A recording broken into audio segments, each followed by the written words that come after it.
After getting a new job, I was still going to be working from home, and they sent me an 11x17 printer so I can print and check stuff. It came ensconced in all this protective styrofoam. I was about to send it on its merry way to a landfill or into the ocean, but then I looked at the size, and it has some serious potential. These indentations resemble alcoves with dense buttresses on either side. It's almost cathedral-like, or maybe some sort of reinforced fortress. Inspired, I decided to use it as my second go at making terrain. First up, I chose a corner section. This specific spot was selected because it's over 5 inches tall and has no openings, so it will count as obscuring terrain, and I can place things like Hive Guard in it, and they can keep blindly blasting away with their impaler cannons in peace and quiet and safety. Extending my trusty blade out all the way, and with some nice soaring motions, I cut the bit I wanted free. It came away pretty smooth, so I thankfully don't need to sand or file it because God, that noise is hideous. So I've tried the heat gun and then a mixture of Kills primer and grouting sand to create a weathered, bullet-riddled, hammered by the elements for decades, bunker type of concrete, but this structure is going to be much more recently built and is going to be maintained and, well, not pummeled in battle. So the technique I'm going to go with is to paint it all over with Elmer's glue and then sprinkle on some baking soda? If I hadn't seen this in action, I would have thought this was a joke. Now hopefully this will give me a nice, decent, smooth concrete look. Some areas needed a bit more glue and a bit more baking soda, and then time to kick back and let it dry.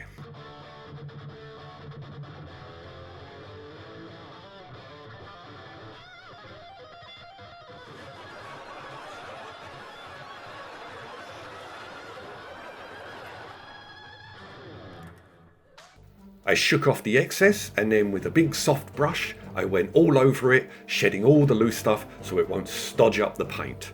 A hefty squirt of black acrylic and a small squirt of white, and mix it up to get it a nice and dark grey. I grabbed my big fat brush and coated the entire structure. Wow, okay, my doubts are vanishing. This baking soda thing actually looks pretty good. I was initially thinking of this as some sort of place of worship. In a grimdark galaxy, I'd predict that shrines are not going to be delicate, pretty palaces. They're gonna be defendable, they're gonna be burly and functional for battle, as well as for ceremony and contemplation on how awesome the God Emperor is. While I was pondering how to make some old statues to put in these alcoves, I had rewatched Blade Runner the previous night, and for some reason this bit popped back into my mind. Maybe this could be something more industrial. Okay, let's see what this will look like as a sort of mini refinery with pipes and a walkway running along the inside face of the higher wall so you can access stuff, which will also give it another level to station models on. Now, I've seen that the Ruminate Emma's townhouse gives you some great terrain stuff, but oh look, unavailable. Typical. Can you imagine the manufacturers coming across this? Hey Jim, we're selling a lot of townhouses and it's not even Christmas. That's weird. Why all the sales? You know what? I'm gonna Google it. Oh god, these maniacs are chopping up our sweet innocent toys and making all this war-torn sci-fi nutjob stuff. What the hell? But I popped around a couple of charity shops in my area and actually found a second-hand one that was open and missing a few bits, but I still had plenty to play with, and it was only $10. Okay, I'm going to make a curb to go around it. I cut a strip of foam core and cut a corresponding piece of normal cardboard that I glued along the upper edge to hide the foam interior. I grabbed some old sprues and cut them up because I was going to use these as areas of reinforcement, basically accents on the corners of the concrete. I placed them on it, but I was so pleased with the concrete effect I just didn't think these were needed. I ended up using one as a strut along one of the pipes just to make it look a bit different to all the others, but off to the bit box you go, fellas. From the dollhouse bag, I grabbed a nice piece to be my access walkway. I measured out some Activa wire mesh to the size of the deck of the walkway, and an X-Acto knife cut it out just fine. I placed the foam core pieces against each other at the junction and marked off its dimensions so I can cut away one side of the paper and the foam all the way down to the other side of the paper. Then it just slots in to create a nice flush joint. Now my cat Wolfie loved to play with and chew up straws, but only the jumbo ones like you used to get at Burger King. I could buy any toy and he'd just ignore it. All he wanted was his fat straws. But he passed away a couple of years ago, so I have a stock of unplayed with ones that he never got a chance to destroy. I also have a cardboard tube from a coat hanger I cut up to use as rebar, but it was just a little too thick to pass for it. I also have some solid plastic straws for some cups that were left in the break room a few years back, so these will be my assorted pipes. I cut some strips of cardboard to size and started gluing them into place to create rings, and deployed my little blue rubber bands that hold my veggies from Safeway together so I don't have to sit there holding it myself. I snipped off the connective bits from the other side so the curb can be pressed up and run with it, and at this point I changed my mind. I wanted the walkway to be distant from the main wall.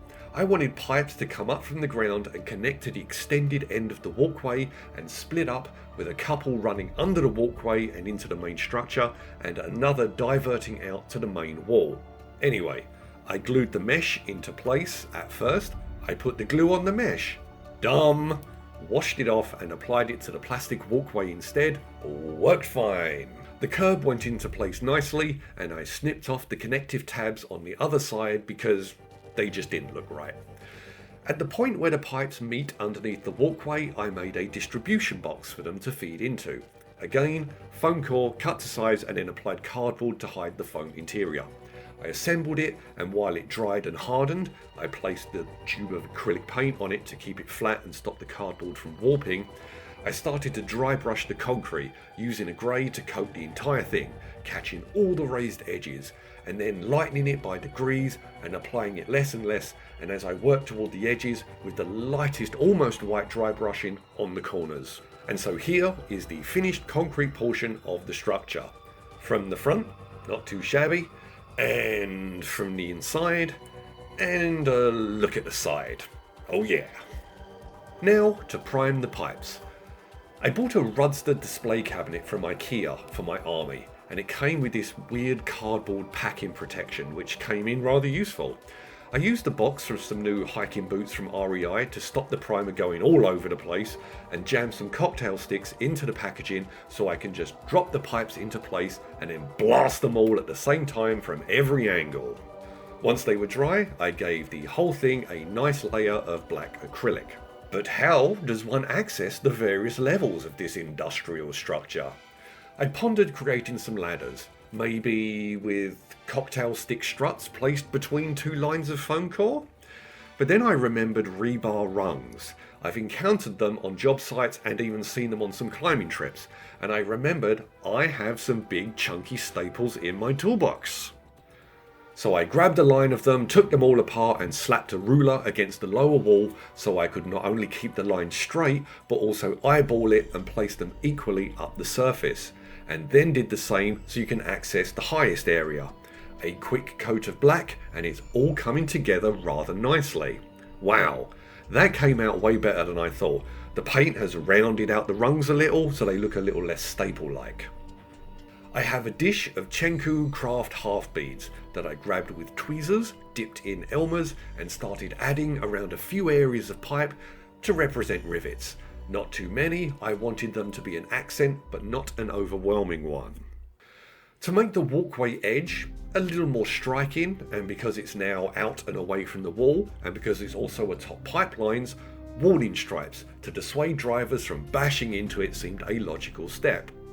I cut strips of masking tape and placed them along the exterior of the curb. A few coats of Flash Gits yellow, and then, once it was dry, I gently peeled away the tape to expose the stripes and touched it up with some Abaddon black, and there, some nice hazard strips. Okay, now to start inserting the parts and gluing the catwalk into place and giving everything a nice dry brush of Army Painter Mithril Silver. I gave it a light touch over the pipes and focused more on the edges and on the rivets, and then put them back on the cocktail stick thing to dry. The walkway is glued into place and looking good, with pipelines running up and then following underneath into the main structure, just as I hoped would work. Now that the rungs are dry, I also gave them a quick light dry brush of silver, which made them look even more awesome. During the lockdown, I got a mask that would stay off of my face and it let me breathe a bit easier. It was really comfy and nice, and so I intended to wear it when I flew, but then Alaska said, no masks with vents. So I bought a second one, cut out 2 circles of fabric, removed the vents and sewed the fabric discs into place, and thankfully didn't chuck the plastic vents. I primed and dry brushed one of the exterior pieces and it made a nice bit of covered venting for the top of the main wall. I started screwing in the pipes. They're solid, so they can just be pushed into the styrofoam, no problem. This one is from the excellent Bag O pipes. Initially, I wasn't planning on making a base. I just wanted this to be freestanding, but that was before I placed a walkway distant from the wall that was going to be supporting it. However, even with the horizontal and vertical pipe at the end of the walkway, it would still look like it was going to be a little unstable. So, what the hell? I'll make my first base. I cut a piece of chipboard to size and added some of the smaller sections of pipe for the underside of the structure. And the solid straw from the Beach Please cup is the one crossing over to connect to the walkway. So here's where we are. I wanted to get some pictures in case I mess up the base and ruin the entire thing. This way, at least I have something to look back at and go, oh, it was looking so good until this stage went horribly wrong. Yep, the walkway was definitely too wobbly to leave freestanding, but the glue gun fixed the pipes into place and also secured the structure itself to the chipboard. Now, what to coat it with? I pondered placing a bunch of cardboard rectangles and squares, adding a few diamond dots and painting it all black and dry brushing it silver so it would be a metal footprint. But instead, I was planning to save this technique for a rocky outcrop terrain piece I want to try. But I guess let's give it a go right now. A layer of Elmer's glue painted into place, and then I used a measuring cup to chuck on a bunch of sand that accidentally came back with me from a climbing trip to Red Rocks just outside of Las Vegas. I added it to the front as well, and as you can see, even with the nice tray to try and catch it all, the sand got everywhere. So this thing is a facility where pipeline flow is monitored and checked, and then I remembered that Simpsons episode, the one where Homer gets obese so he can get on disability. Hey, that thing's going caca-cuckoo. Who cares? It's Homer's problem. So in the lower small alcove is going to be some sort of discharge pipe, some sort of way out for excess or waste or pressure. Now I'd seen a technique online using a hot glue gun, and while it initially started to work well, the next dribble melted the previous one and made it really hard to build up that main column of tumbling sludge that I was after. I realised why. It seems the pipe in the video I watched was discharging much lower to the ground than this one, so even with blowing on it to try and cool it quickly, it just wouldn't get that nice thick ooze look I wanted, but it did get me that Chernobyl elephant's foot I was after. Can you believe 5 minutes spent near this blob is a lethal dose? While I was waiting for that to dry, I noticed some bare patches on the sand. I dribbled on more Elmers and added more of the red stuff.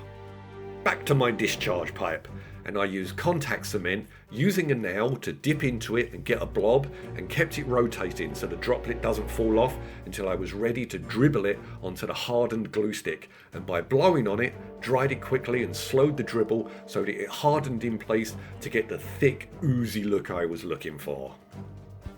Then I slapped on a layer of Army Painter primer, and I then saw that the additional glue and sand had dried into what actually looks like the environment it came from, with those layered dishes and steps that had been carved out by the desert wind. I thought it would just settle and be flat, but it came out really nice, so I added some more squeezes of glue and poured on more sand to really build on that effect. I started gluing some 1/4 to 1/2 inch natural slate stone from Small World Slate and Stone into place, put it around the base of the walls and by the pipes, with some flatter ones in the main courtyard so models can still stand stable. I had pondered painting them red or a more matching colour to the sand, but they look really nice grey, so sod it, that's the colour they're staying. With some watered down black acrylic, I began dabbing it around the base and on some of the edges and where the pipes penetrate the concrete structure. Blending it out created a nice subtle gradient to really accentuate these regions, especially in the alcoves. Okay, still coming along nicely, gonna keep going. I grabbed my cheapo stencil and with the Flash Gits yellow added an X and a V, so Outpost 15 has some identification and some character. Now what colour goo coming out of the discharge pipe? Seeing as it was Simpsons inspired, well, Springfield nuclear style is the obvious way to go. It's gotta be that eerie radioactive hue, and moot green worked a treat. I added a nice layer over the primer, let it dry, and then gave it some washes with contrast paint, warp lightning, into the deeper areas to really make the green stand out. As good as the concrete looks, it's a little banal, even with all the pipes. I thought about arranging some cocktail sticks facing up and out like defensive spikes, but this is more of an industrial structure, so I took some of the craft beads, painted them red, and dry brushed them to serve as alarm lights or hazard lights, or maybe navigation lights, because it's a dark structure and I don't know, low-flying craft might slam into it in the dark. Or maybe to help you find it in the dark because it's out in the middle of nowhere and can't be seen without them. In truth, I just wanted to add some additional colour to the structure. From painting these lights, whatever purpose they serve, I remembered from U571 the bit where they're trying to find the German sub's Christmas tree. Find the Christmas tree! Better make sure we don't have any holes in the boom! Clark, wind, what the hell? Clark! What is it? Fireman's clear. All compartments secure. White for green? White for green. So a panel with rows of lights that indicate open or closed. So I cut a couple of boxes out of foam core, added the cardboard on the open edges to hide the interior, and then jammed a few cocktail sticks into the underside to represent electrical conduits. I began adding diamond dots in rows and a larger half bead to the side as a master override. I gave them an undercoat of black and dry brushed them with the mithril silver. I painted one line green and the other red, so what was initially going to be some sort of chunky industrial sci-fi sacred shrine is now turning into a distribution node, a place where various pipelines meet in a reinforced concrete structure, and the control boxes monitor and open and close various streams, controlling the flow, and if there's a little bit of build-up, the discharge pipe releases it. But I didn't like the navigation lights just sitting on the concrete, so I popped them off, and also I didn't like the dry brush either. If everything you're doing is bad, I want you to know this. So I cut some cardboard mounting plates, painted them black and dry brushed them silver, and this time used blend-in with a lighter red to lighten the top of the domes and get a nice gradual change of shade. I glued them back into place and they looked much better. I left the other spiky end of the cocktail sticks sticking out of the control boxes so I can just stab them into the styrofoam. I printed and cut out some electrical warning triangles and put them above the control boxes. I put a warning sign over the Springfield elephant's foot and also added some Imperial posters to get your attention as you're climbing up to those very same controls. On a roll with the coloured beads, I decided to add a master alarm panel. Another bit of cardboard and a green light for all is good, yellow for guys, you may want to check on this, and in true grimdark fashion, there's no way the Imperium is having a simple red light bulb, because when things go wrong in the 41st millennium, they go wrong. So I painted one of the Citadel box of skulls with a layer of red and dropped it in. Situation, green, yellow, but flashing red skull, it's Sum of All Fears style. What's the t-shirt say? I'm a bomb technician. If you see me running, try to catch up. I took a little look around online, and I guess this could be a choke station. For long distance pipelines, apparently choke facilities reduce pressure, provide backup pressure and bypasses, bleeds, isolations, drains and emergency dumps. Okay, that is perfect. And here's the finished thing. An imperial choke station constructed out in the desert wastelands. The network of pipes that convey various substances across the vast empty expanses of the planet's surface meet here so they can be monitored and diverted or have pressure alleviated with an emergency discharge. So, what did I learn from this one? Well, mostly that the baking soda and glue combo is very good. It gets rid of the styrofoam pattern and looks genuinely grand. But the hazard stripes. I think they change angle a little as they progress, so I should have used a drafting triangle to keep them consistent, and I should have brushed left and right, not just in one direction, because all the paint in one way caused it to seep under an edge, and this needed some touching up. Nothing big, but it would have been cleaner if I just alternated. I also got carried away with the glue when the base started to take shape.